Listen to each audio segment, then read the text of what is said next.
अस्सलाम वालेकुम viewers, you are listening to Jawad Aslam. इस वीडियो में हम प्राइमरी की को डिस्कस करेंगे। ठीक है, प्राइमरी की एक कॉन्स्ट्रेंट है, वो तो हम प्रीवियस वीडियो के अंदर देख चुके हैं। ठीक है, तो सबसे पहले प्राइमरी की हमारे पास एक कॉन्स्ट्रेंट है that uniquely identifies each record in the table. ठीक है, अब इस चीज़ को देखेंगे कि कैसे हम यूनिकली आइडेंटिफाई करते हैं ईच रिकॉर्ड टेबल के अंदर।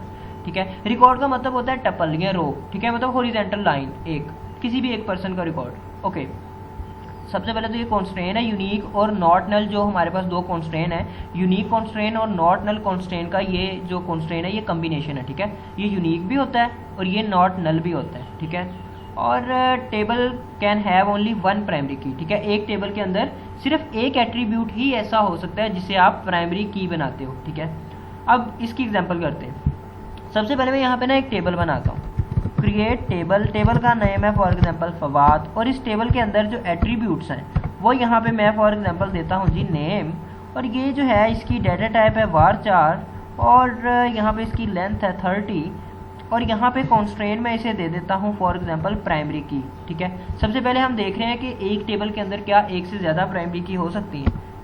कॉमा लगा के एज बनाता हूँ यहाँ पे इंटीजर में, और यहाँ पे भी मैं इसे कॉन्स्ट्रेंट दे देता हूँ जी प्राइमरी की। ठीक है, अब मैंने क्या किया, मैंने एक फवाद मेरा टेबल है, उसके अंदर दो एट्रीब्यूट्स हैं नेम और एज। ठीक है, बेसिकली दो नेम और एज कॉलम है। अब मैंने इन दोनों को प्राइमरी की बनाया है, मैंने कॉन्स्ट्रेंट इन दोनों का प्राइमरी की रखा है। ठीक है, तो अब मैं रन करूंगा तो ये मुझे एरर देगा। ठीक है, ये बोलेगा कि भाई ले table can have only one primary की। ठीक है, table can have only one primary की।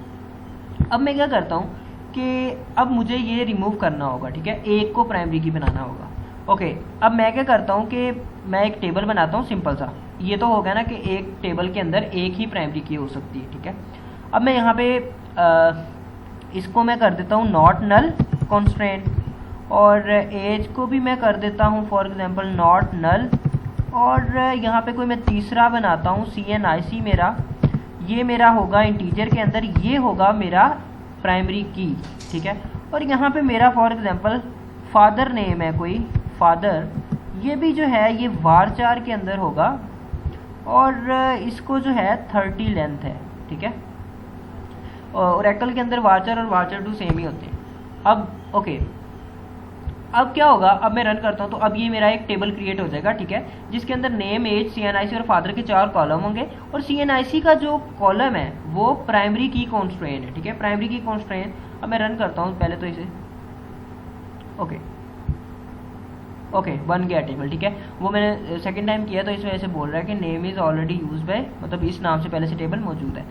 ओके, अब मैं टेबल को शो करता हूँ, सेलेक्ट स्टैटिक फ्रॉम फवाद। ठीक है, ये मेरा टेबल है। अब मैं रन करता हूँ तो ये टेबल अभी खाली है, नेम है, एज है, CNIC है और फादर है। ठीक है, अब मुझे इसके अंदर इंसर्ट करने हैं कोई 3-4 रिकॉर्ड मैं इसके अंदर कर देता हूँ। ठीक है, for example insert into Fawad, और आप यहाँ पे सिंपल लिखो वैल्यूज़, और वैल्यूज़ लिख के सबसे पहले तो ये देख लें कि हमारे पास प्राइमरी की जो होती है वो नॉट नल और यूनिक का कम्बिनेशन है, यूनिक और नॉट नल कॉन्स्ट्रेंट का कम्बिनेशन है। ठीक है, अगर मैं यहाँ पे करता हूँ, मैं यहाँ पे वैल्यूज़ पास करता हूँ। ठीक है, नेम एज CNIC और फादर। ठीक है, अब यहाँ पे मुझे वैल्यूज जब पास करनी है, ठीक है, वैल्यूज़, तो यहाँ पे सबसे पहले तो नेम। ठीक है, नेम मैंने नॉट नल रखा हुआ है, नेम वाला फील्ड, तो उसे मैं खाली नहीं छोड़ सकता। मैं यहाँ पे नेम दे देता हूँ उसामा। ठीक है, एज वाला भी नॉट नल है, उसे भी मैं एक कॉन्स्ट्रेंट नॉट नल था, तो मुझे कुछ ना कुछ फिल तो करना पड़ेगा उस कॉलम के अंदर, वरना एरर आ जाएगा। CNIC वो तो मेरी प्राइमरी की है। ठीक है, अब CNIC को भी मैं 22 कर देता हूँ, और फादर नेम को भी मैं फॉर एग्जांपल असलम कर देता हूँ। अब मैं रन करता हूँ, अब ये एक रिकॉर्ड आ गया। ठीक है, अगर मैं इसे डिस्प्ले करवा दूँ, सेलेक्ट स्टैटिक फ्रॉम फवाद। ठीक है, ओके, तो ये रिकॉर्ड क्या हो गया भाई, क्या है सेलेक्ट स्टैटिक, ओके स्पेस आ गई है, ओके, तो ये आ गया रिकॉर्ड। ठीक है, उसामा 1922 CNIC और ओके। अब मुझे क्या करना है, मुझे सिर्फ ये देखना है कि CNIC जो प्राइमरी की है मेरी, ठीक है, अब वो कैसे यूनिकली आइडेंटिफाई करेगी। ठीक है, अब यार ये जो कॉन्स्ट्रेंट है ना हमारी प्राइमरी की, एक तो ये यूनिक होती है, दूसरा ये नॉट नल होती है। अगर मैं यहाँ पे इंसर्ट करते हुए मैं अगर इसे यूनिक ना दूँ, ठीक है, अगर मैं क्या करता हूँ कि मैं दोबारा से सेम चीज़ देता हूँ, मैं फॉर एग्जांपल दोबारा से यहाँ पे करता हूँ जी दराब 19 और फॉर एग्जांपल मैं सेम देता हूँ, मैं CNIC सेम देता हूँ, CNIC है ना प्राइमरी की जो हमारी, और अगर मैं 22 ही देता हूँ तो ये मुझे एरर देगा।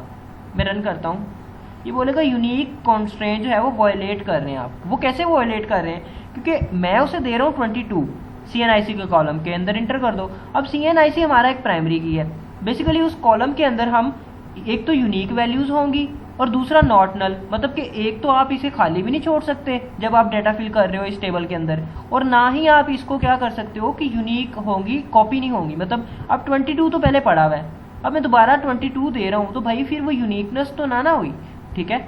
यहाँ पे एक तो यूनिक होंगी और दूसरा अगर मैं यहाँ पे कोशिश करता हूँ कि मैं CNIC ना दूँ, ठीक है, मैं CNIC नहीं देना चाहता, तो फिर भी मुझे एरर देगा। वो बोलेगा कि भाई नॉट नल जो है वो नहीं छोड़ सकते। देखा, can not insert null into Fawad CNIC। CNIC के अंदर आप नल नहीं रख सकते क्योंकि आपने उसे प्राइमरी की बनाया हुआ है। तो प्राइमरी की बनाया हुआ है तो आप एक तो यूनिक होंगी, दूसरा नॉट नल, कुछ ना कुछ देना ज़रूर पड़ेगा। अब यहाँ पे CNIC में दे देता हूँ फॉर एग्जांपल 19 दे देता हूँ। अब मैं रन करता हूँ तो not enough, okay, father name, एक मिनट, 19 नहीं इधर देना पड़ेगा, वेट, 23 दे देता हूँ। अब मैं रन करता हूँ तो अब ये इंसर्ट कर देगा, ठीक है, ओके, ये इंसर्ट हो चुका है। अगर मैं यहाँ पे करता हूँ सिलेक्ट स्टैरिक फ्रॉम फवाद तो ये डिस्प्ले करवा देगा, ठीक है, ओके। अब ये है 23 आ गया। ओके, प्राइमरी की को तो हमने डिस्कस कर लिया कि भाई ये एक तो यूनिक और नॉट नल, ठीक है। अब यार ये यूनिकली आइडेंटिफाई कैसे करती है। अब देखें, हर जो अगर फॉर एग्जांपल ये बड़ा सारा कोई टेबल है और इसके अंदर ना बहुत सारी चीज़ें ऐसी हैं कि जो सेम है। अब फॉर एग्जांपल यहाँ पे कोई उसामा है, कोई दराब है, ठीक है। अगर मैं यहाँ पे कोई नया रिकॉर्ड बना दूँ, अगर मैं यहाँ पे करता हूँ कोई दराब बंदा है, ठीक है, उसकी एज भी 19 ही है, लेकिन उसका फादर नेम जो है ना वो है अख्तर, ठीक है, अख्तर, ठीक है। यहाँ उसका फादर नेम भी फॉर एग्जांपल असलम ही है, ठीक है, असलम, ठीक है। मैं रन कर देता हूँ, ओके, क्या हो गया भाई, ओके 23 दे रहा हूँ, एक मिनट, 24, ओके। अब मैं टेबल को डिस्प्ले करवाता हूँ, सेलेक्ट स्टैरिक फ्रॉम फवाद, ठीक है। तो ये अब यहाँ पे यूनिकली आइडेंटिफाई कैसे होगा वो हम डिस्कस कर रहे हैं, ओके। अब यार जब भी कोई फॉर एग्जांपल बड़ा सारा टेबल है मेरे पास, अब हो सकता है कि भाई बंदे का नेम सेम हो जाए, ठीक है, नेम तो सेम हो सकते हैं ना, एज भी सेम हो सकती है, फादर नेम भी सेम हो सकता है, ठीक है। तो अब इस तरह मुझे अगर किसी पेशेंट को फॉर एग्जांपल वो करना है, ठीक है, फाइंड करना है, किसी बंदे को फाइंड करना है, ठीक है। फॉर एग्जांपल ये कोई नादरा का डेटाबेस है और उसके अंदर ना किसी बंदे को फाइंड करना है, उस बंदे का नेम दराब है। अगर हम दराब से सर्च करें, ठीक है, अगर मैं यहाँ पे करता हूँ select asterisk from Fawad, where जो हमारा नेम है वो है जी हमारा नेम दराब, ठीक है। तो अब ये दराब मैं सर्च करूँगा, ठीक है, तो वो 2 रिकॉर्ड लेके आएगा, वो दोनों लेके आएगा क्योंकि उसके पास ये दराब है। अब चाहे 150 दराब हो नादरा के, उसमें वो सारे दराब लेके आ जाएगा। अब भाई हमें तो एक बंदा चाहिए ना। अब मैं रन करता हूँ, ठीक है, तो वो दराब लेके आया दोनों, ठीक है। लेकिन यार हमें तो सिर्फ एक यूनिकली आइडेंटिफाई कर सकता है हमारा जो डेटाबेस है, तो हमें सिर्फ एक बंदा चाहिए जिसकी हमें ज़रूरत है। तो अब यहाँ पे अगर मैं एज लगाता हूँ तो एज भी वो 2 रिकॉर्ड लेके आएगा, ठीक है। फादर नेम लगाता हूँ तो फिर भी वो डिफरेंट आ जाएंगे, फादर नेम लगाऊंगा तो फिर पता नहीं और कितने आ जाएंगे। तो इस तरह एक एट्रीब्यूट, एक कॉलम हमारे पास इस तरह का होता है कि जिसके अंदर सिर्फ यूनिक वैल्यूज होती हैं, ठीक है, वो सिर्फ एक ही पर्सन की होती हैं। अब अगर मैं यहाँ पे करता हूँ जी वेयर CNIC जो है इक्वल टू वो, एक मिनट यार, वेयर CNIC जो है हमारा वो इक्वल टू है 23। तो अब मैं 23 CNIC दूंगा ना तो वो ये वाला दराब लेके आएगा, ठीक है, ये वाला दराब, ओके।